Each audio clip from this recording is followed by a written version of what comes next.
If your entire financial plan is to save money, I want to tell you right now that you are slowly getting poorer. Not reckless, not gambling, but saving alone cannot be your strategy for 2026. Let me tell you something. The reality of the time we live in cannot get ahead with savings alone. The same amount of money today, what it can afford in 1 year when the cost of living rises, it cannot afford as much. Once you understand the concept of inflation, it makes it understandable why you cannot have as your strategy to save money in 2026 and get ahead. Saving is the first level. You must find a way to multiply your money. I will walk you through why saving alone is mathematically flawed and what the wealthy do instead.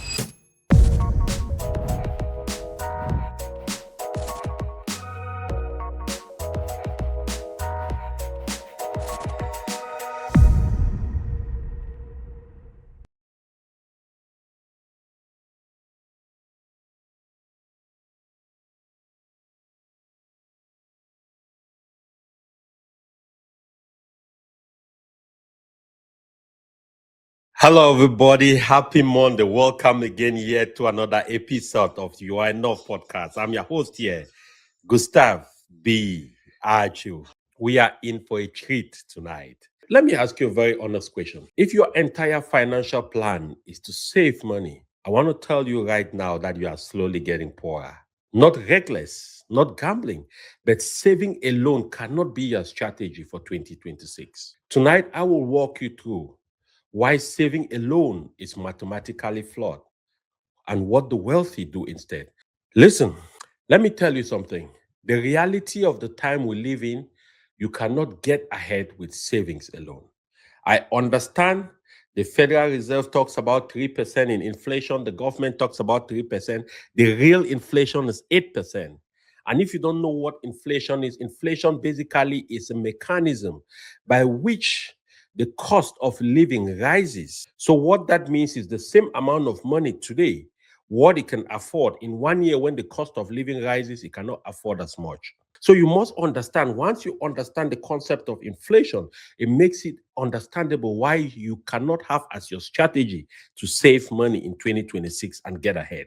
I need you to understand, saving is the first level. You must find a way to multiply your money. Saving alone will not work. Because think about it this way, guys. Let's even take the official numbers that says inflation is 3%. Typical savings historically, this is savings accounts now. Typically, savings accounts pay you between 0.5 to about 1% in interest, right? So if inflation rate is 3%, and your savings account is giving you 1%, what that really means is you are losing 2%. I hope you're understanding the arithmetic here. This is not math. This is just arithmetic, guys. You lose 2% in purchasing power annually. And when you're losing 2% in purchasing power, what that really means is that your wealth is slowly dwindling, even though it seems like it might be rising. Because wealth is actually purchasing power. It's not really a count in your balance, right? You must understand, it doesn't make any sense to have $10,000 in your bank account and that $10,000 can only rent one bedroom in New York. Right? So from that basis of that standard, you're not wealthy. But let's say you have $10,000 in your bank account, but you are living in a place in a village in Iowa where you could be paying rent for $500 a month. Okay, you're wealthy. You understand what I mean? I really just want to break this down in a way that it makes sense, right? And think about it this way, guys. Let me give you a simple example here, right?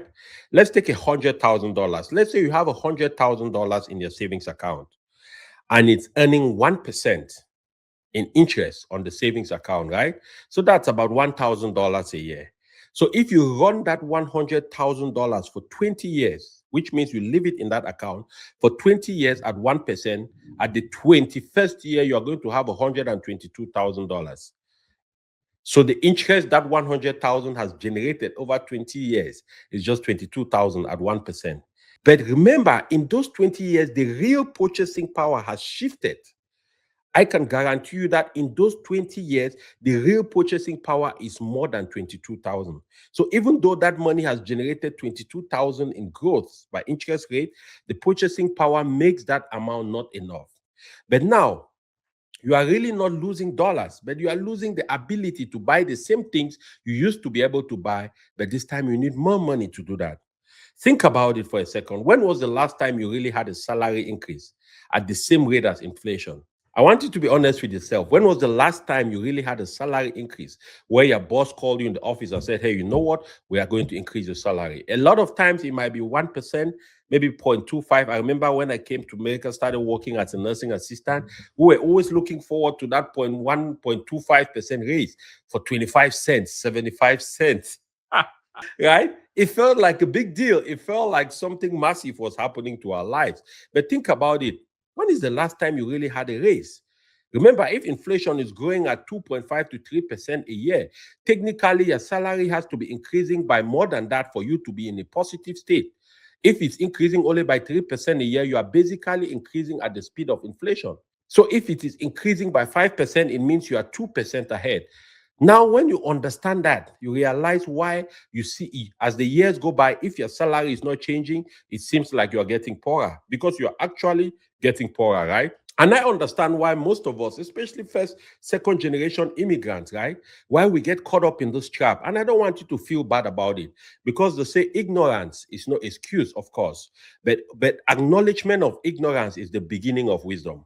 I hope you understand me here. Hey guys, in addition to all the valuable information I bring to you every week on my videos and my short videos on different platforms, especially here on YouTube, I also have a community of over 2,000 like-minded, serious and driven people who, like you, are receiving exclusively this time a newsletter once a week. And this information in the newsletter is unique and it only goes to those people who are part of the newsletter community. So if you are interested in getting this once a week update, which includes different tips, different ideas on how to build yourself, how to generate wealth, how to make money, how to build a legacy, go ahead and click down in the link in the description and you'll be able to join our newsletter community. And when you join that community, you would realize exactly how much value that brings to you on a weekly and daily basis. Let's get back to regular programming. Now, there is a reason why a lot of immigrants feel that way and they trust savings and they want to save so much money without thinking about how to duplicate that money.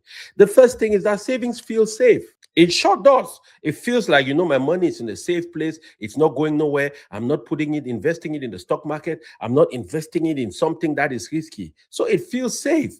But you don't realize that even that safety costs money because the same bank that you save your money in is taking that money and loaning it out to people to buy cars and pay them 8% and they come back and pay you 1 or 2%. It's also the responsible thing to do. Most of us were trained that way. We were raised to know that you just have to work hard, save your money, work hard, save your money. So that's the responsible thing to do. That's what our minds have been wired for 30, 20, 40 years, right? And then all of a sudden, there's a guy online, Mr. Archu, telling me, you know what? Saving is not the way that is going to take me out of poverty. Yes, it's not going to take you out of poverty. Saving is not going to take you anywhere much. Saving is important, and I'll explain to you as we go, but that's not going to be your strategy. If your strategy for 2026 is saving, know that you're going to fail. The third reason why a lot of us psychologically are affiliated and attached to savings is discipline, right? Saving requires a certain amount of discipline, and discipline indicates responsibility. And we feel good when we are looked upon as responsible, or at least when we see ourselves as responsible. But that's incomplete. We cannot talk about that without talking about the other side of it, right? Who taught you that savings is enough?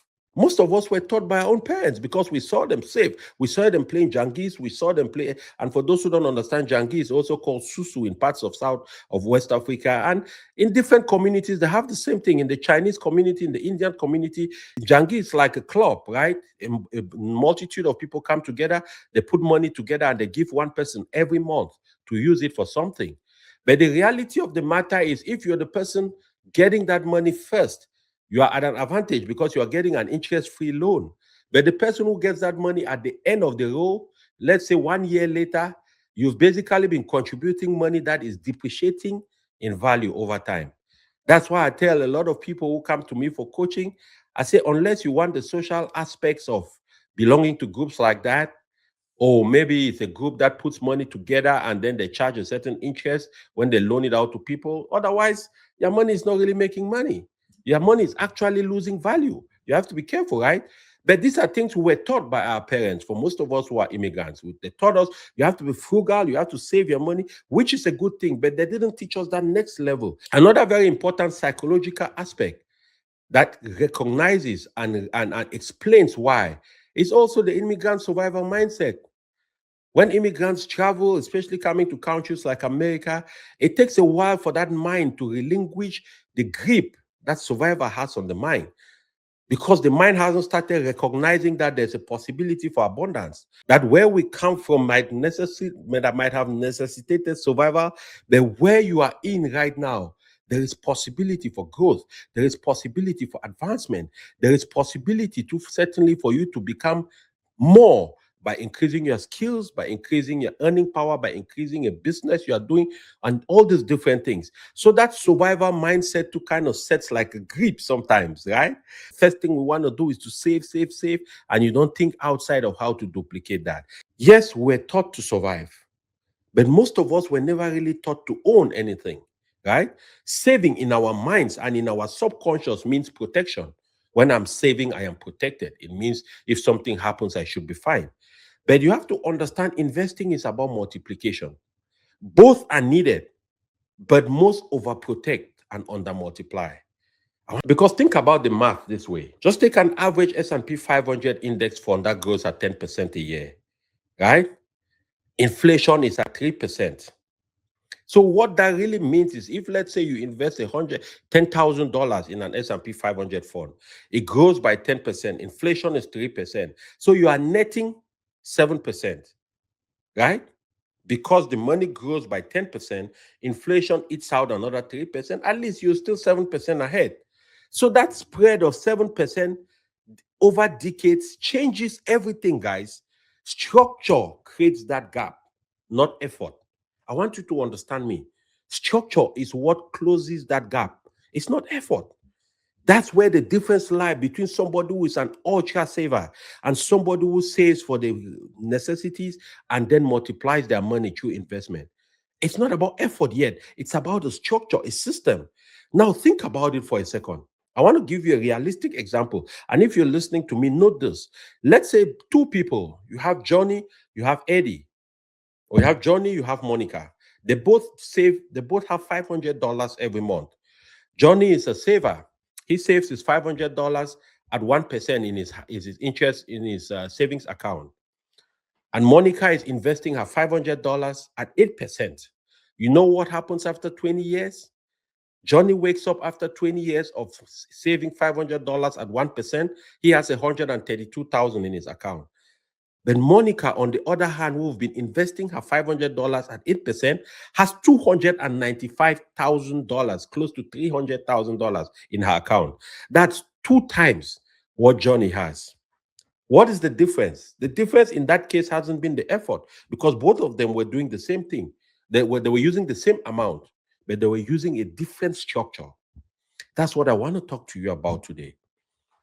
So this is what exactly you need to do if you're finding yourself in that situation. Because I had somebody come up to me a few months ago, and this person needed help with just giving them some structure around their money. And the first thing I realized is that this person had $100,000 in his savings account. And I asked him, what do you plan to do with that money? He said, well, it just feels good. He likes to wake up knowing that he has 100,000 in his savings account. I said, okay, how much is the interest? He said, well, last year, they paid him about 1%. I said, okay, even if you put it in a high interest savings account, it will still be about 4%. Okay. But here is the deal. I asked him a third question. I said, what is your living expenses? And his living expenses were barely $5,000 a month. So let's say he wants to save up 6 months of living expenses, which is what I generally recommend, right? That is called your rainy day fund. That is called your emergency fund. That is money that needs to be available at the blink of an eye to use for anything negative that happens to you. Maybe you lose a job, you have an accident, something. And I said, okay, why don't you save, even if it's 6 months? That way you feel confident that you have 6 months within which, if anything happens, you can be for 6 months without working, and your family will still maintain the same lifestyle. And then the other part of it, you take that money and you invest it in a basic ETF or an index fund. Because yes, I want you to understand me here. Safety net matters. All right. But you need to go above that. That's why I say it, and I say it very clearly. If your goal, your strategy this year is only to save money, know that you will not end up on top. You end up behind instead. And I'll prove that to you, right? So, step number one, you certainly want to have a 3 to 6 months emergency fund. That's where savings come into play. You want to put that money in a safe place where you can always access it in a short notice. You want to put it in a high yield savings account, maybe 3 4%, right? Don't invest it in the stock market. Don't invest it in an ETF or in an index fund just because the stock market is volatile. The time you need the money, the stock market might be down. And if you have to sell your assets to get the money out, you might be selling on a loss. There are other techniques by which you could still access that money, and I'll talk about that in a separate video. So, by the way, if you are not subscribed to my channel, if you are not following me on Instagram, on Facebook, go ahead, follow me so that when I talk about these important things, you will learn and you'll be able to change your life. Hey guys, have you been wondering how you could chat with me one-on-one just to talk on your aspirations, your career, your business, and the things you might dream about with your life and you would really like to do with your life? I know it's been a challenge because a lot of people have been sending me inbox messages, asking me questions and asking me how they could get to me. That has been answered for you. I've created a one-on-one program where you can actually book a time. You look in the link in the description. You can book a time and have a one-on-one conversation with me for 30 minutes for a very small fee. If you look down in the description of this video, you will find that information and go ahead and book a time and let's have a conversation. Now, the second important thing you need to do after you make sure you have that emergency fund ready, you want to kill high interest debt. Let me tell you something, guys. And I see this mistake all the time. I see people rushing to invest before killing high interest debt. Trust me, if you have any debt that is above 7, 8% and above, it's better for you to finish off with that debt first before you invest. Let me tell you why. Because there will be negative growth for you. Imagine that you are investing money that is growing at 8% and you are turning around paying a credit card that is 25% in interest. You are losing money. The arithmetic doesn't arithmetic. The math is not mathing, as they say. The arithmetic is not arithmeticing. Right? I think I like that one. I think I might go ahead and secure the intellectual property for that one. Here's the deal. You want to kill high interest debt because the number one killer of any wealth initiative is high interest debt. And most of the high interest debt you have are credit card debt. The reason why is because credit cards are unsecured debt. Unsecured means there is no asset backing that debt. Your mortgage will not be so high. Your mortgage interest, there were times when it was down to 3%, 2%. Now it's about averagely 6%, I believe. The rates have dropped now, so you can go refinance. You might be even down to 5%, right? The reason why mortgage rates are lower is because the house is a collateral for that loan. So if something happens, the company can sell the house and they can get their money back. But with a credit card, there is no collateral. The only collateral is your credit rating. They are counting on the fact that you will do the honorable thing because you said you were going to do it. And also you don't want your credit rating to drop. So you will pay the credit cards. But because it is uncollateralized debt, they are charging you head and nail. They are cutting your neck. An average credit card interest in this time and age we are living in is between 22 to 28%, guys. That's a lot. It means if you owe $100, you are paying $28 in interest. You know what that means? Let me break it down in financial terms. Let me paint the picture with numbers in front of you. Let's say you have a credit card balance of $5,000, okay? Let's just take $5,000 and your interest rate is 25%. Generally, the credit card companies will charge you about 3% as minimum payments every month.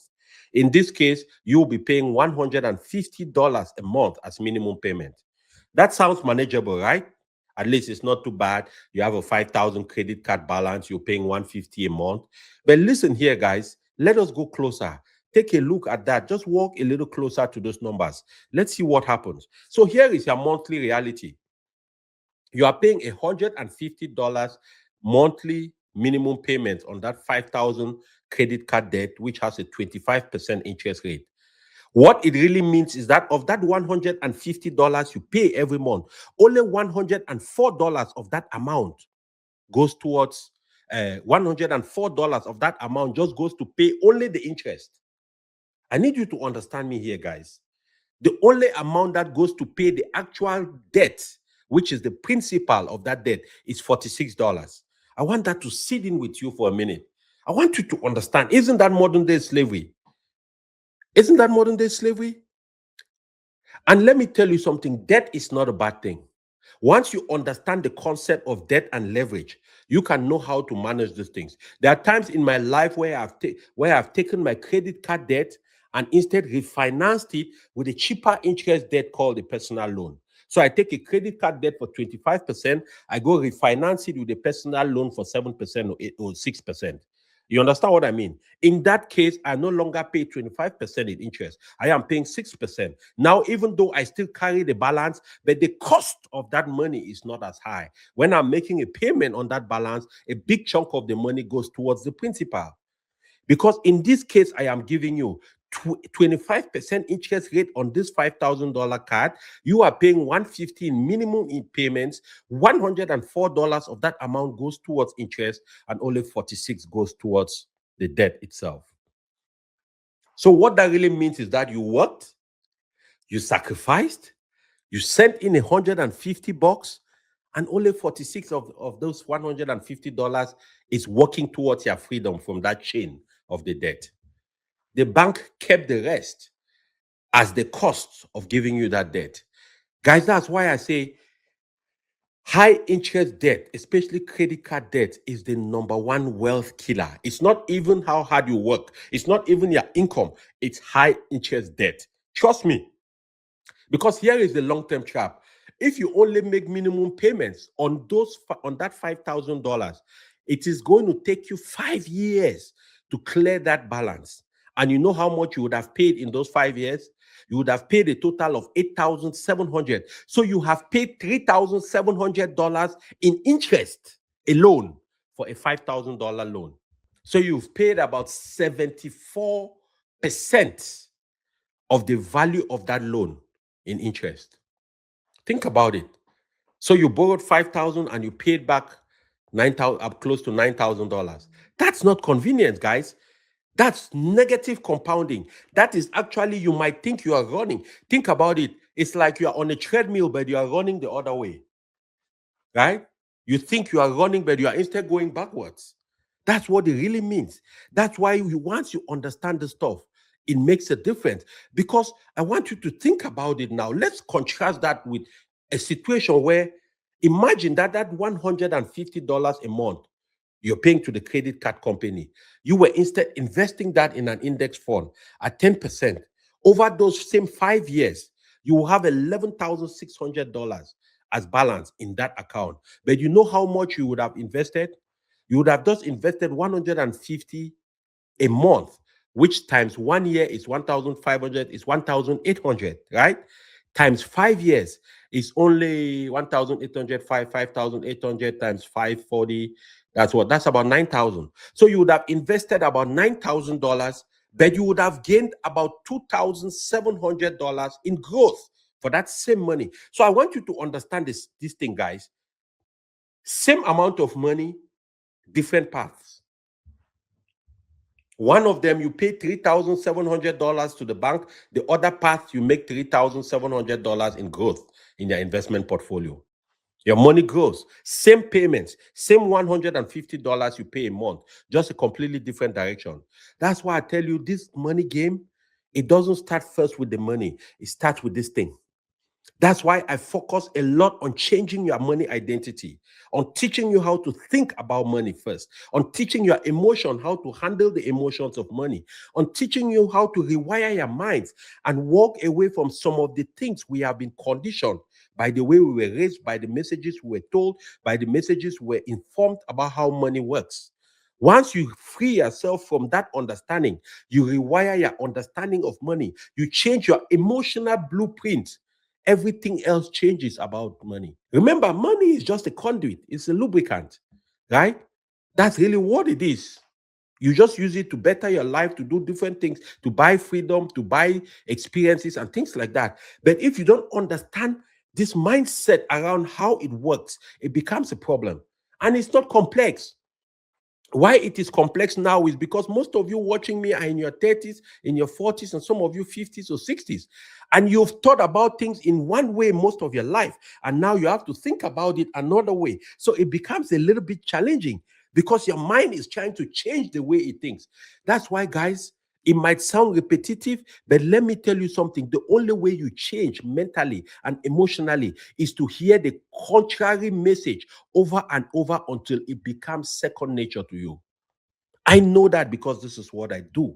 I have been doing this for the last 17 years, not only with money, but about purpose, about changing your life. Because when you're trying to change your life, you cannot think one way going north, meanwhile, you're trying to change your life going south. It's not going to work. It's not going to work, guys, right? So, guys, listen here. If you truly want help structuring your ownership plan, if you want clarity of what to invest in and how to automate it intelligently, then you have to book a strategy call. Just look at the link is on my YouTube channel, on my Facebook. Book a strategy call with me. It's a 1 hour call. And in this call, it is not a conversation. This is a strategy call. We sit down, we have a conversation. I explore all the different circumstances that is assigned to you as an individual. What is your situation? And we put together a plan, right? Because listen, you don't want to guard your money. You want to start positioning your money. Guarding your money is never going to take you far. Trust me on this one. I know what I'm talking about. Guarding your money is not going to take you too far. What you need is positioning that money so that that money starts multiplying. And when it's multiplying, what it does is that it puts you in a very upward perspective and trajectory. That is what makes the difference. That is what is going to help you get to the destination you aspire to get to. So don't hesitate, guys. It's been a great time hanging out with you. I hope this gives you some perspective. You all watching me, some of you I know, some I may never get a chance to meet in person. But I know that some of the circumstances you might have been raised in might have spoken upon your mind, spoken upon your spirit to make you believe that maybe you're not smart enough, you're not intelligent enough, you're not courageous enough, or you don't have what it takes to be meaningful, to build a life of meaning, to build wealth in this time, and to bequeath something significant to your next generation. I want to remind you that that is a big lie. Whatever who spoke upon your life, whatever message the life that you grew up in tried to convince you, you are enough. You are only a representation of the name you answer to, not the name you are called. So it doesn't matter. The only thing that matters is what you are desiring for your own life. What is it that you want to do? I want to remind you that you are enough.